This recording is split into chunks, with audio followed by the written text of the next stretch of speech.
Hi, this is Avinash Sharma, and in this session, we will discuss the variables and the data types in the R programming language. First of all, we check the what is the variable.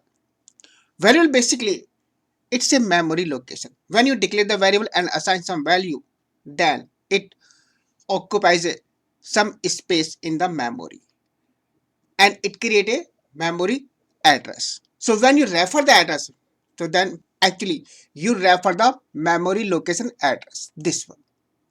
And each and every variable has its own memory location address, like the b equal to lotus image, so we have that another memory location address. And generally the scope of these variables are the local. Sometimes these variables are called the local variable because still the code is being executed, then the value of the variables exist. Once the execution complete, then all the local variable of the memory are removed and cleaned. Now we check the another point about the variable in the R. R is a dynamically programmed language. What does it mean? It means when we declare the variables, and if you are using the other language, say C and Java and other language, then we declare variable int say a equal to 10, b equal to say this hello. So these are the two variable and string. So in other language, when we declare the variable, we have to mention the data type along with the variable name. Say int a, it's an integer, and string, this is the string type. But in case of the R, simply we write a equal to 10 and b equal to lotus image. So the value assigned to the type of the value assigned to the decide the type of data type of the variable. In A we have the value 10. 10 is the numeric. It means the data type of the variable A is the numbers, numeric value. And the second variable B, we have the characters or string. It means this value will decide. So the data type of the B is the character or when we declare the some variable, so we have to follow some rules. The rule number 1, the variables, the name of the variable may contain the letters, numbers, dot, underscores, characters. Second rule, the name of the variable should not start with the numbers. It means the first letter of the variable cannot be a number. Next rule, the first letter of the variable name cannot be a dot or underscore. So these are the some rules you have to follow when you declare the variable. And next important things, there are some words. These words are called the sometimes reserved words or keywords. You cannot use these words as a variable name. Say NA, null, NaN, true, false, INF, else, repeat, while, functions for. So these words are predefined in R language framework and they have their own meaning. So that's why you cannot use these words as a variable name. When we declare the variable and assign the value, then we can assign the value with three operators. So we can use either one. So first of all, we have the equal to operator. We have a equal to 10. In second one, we have the leftward arrow and then b equal to 20. You can see the direction of the arrow is b, leftward. And finally 30, rightward arrow. So you can observe the name of the variable should be towards the arrow direction. Now if we check,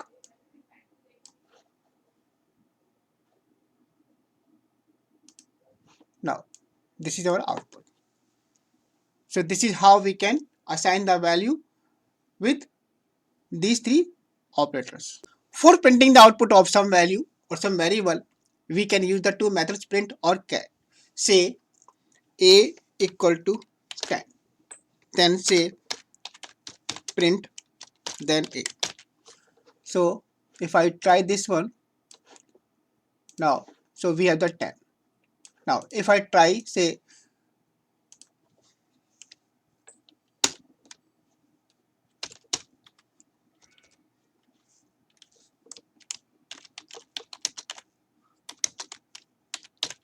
so if I try this one, so value of A and the actual value is missing because the print statement takes only one command in a single argument. That's why the value of the second argument is missing. So for that purpose, we can use the cat function. Cat value of A, then comma and now if I try this one and now clear this one. Now, so you can see value of A equal to 10 because the cat function can get the two string. It can take the multiple string arguments and can combine those strings separated by the comma. Why do we need the data types? For processing of the information and data, we need the data type. Suppose we have an item and we have the price of the item and we want to manipulate and we want to apply some mathematical operation on that the price of the item. It means the data type of the item must be the numeric or decimal, whatever. Secondly, like a customer name, in customer name, it's a string of characters. So the data type of the customers must be the string. Same. So in case of the date of birth, the data type of must be the date and time. Because the system analyze the data according to their data type. So to analyze the data accurately, the data type must be defined properly. Now we check the data types in our language. We have the logical, numeric, integer, complex, character and the raw. In the logical, we have the only two value, that is the true or false. In numeric, we have the numeric value including the decimal value. Then integer, we have the pure integer without the decimal and we can suffix L to declare as a integer value. Then the complex value, in complex value we can use the imaginary value. So we will discuss in the example imaginary value. And the characters, it's like a string. And finally raw. So we can convert the some string value into bytes. So we check all these data types one by one with example. So first of all we check the data type logical.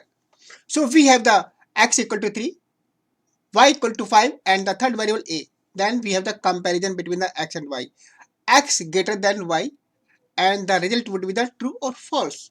Then we have the class. So it will find out the class of this variable. And finally we print the result of the a. It would be a true or false. Now we check. So the logical, this is the class and the answer is false because x greater than 5 y, no, because the value of the x is 3 and y equal to 5. That's why we have the false. So this is called the logic. Now we check the data type integer. So we have the variable that is the x and as dot integer. This is the first method we can declare the value as an integer, as dot integer. Second one, we simply assign the value and suffix the L. So both are the valid. Now we check. So you can use the either methods using the function as dot integer or you can use the L as a suffix to declare the variable as a integer. Next we check the numeric data type. So in the numeric data type, as we discussed, it contains the decimal value. So x equal to 5.6, then print class of the x and the print finally value of the x. So we check this one. So this is the output 5.6. So this is how we can use the numeric value. Next data type we check the complex. In the data type of complex, we can store the numbers plus imaginary value. Now what is the imaginary value? Imaginary value is when squared and the result is the negative. So we have three statement x equal to 4 plus 3i. It means when you use the imaginary value, so we have to use the I as a suffix with the numbers. Now we check this one. So we have the complex type, and the later is 4 plus 3. Next data type is the character, or we can say string. So in the character type, we can store the series of characters. Say character, then lotus image, and class, then print. Fine. Now we try this one, and we have the result. The class is the character, and lotus image is the result. And finally, row data type. Row data type, it converts the string into bytes. Say we have the lotus image and we are using the function cat to row. So we check this one. Now these are the bytes 4C, 6F and 74. So guys, this was all about the data types and the variables in R programming language. Thanks for watching the video. Please like the video and subscribe the channel.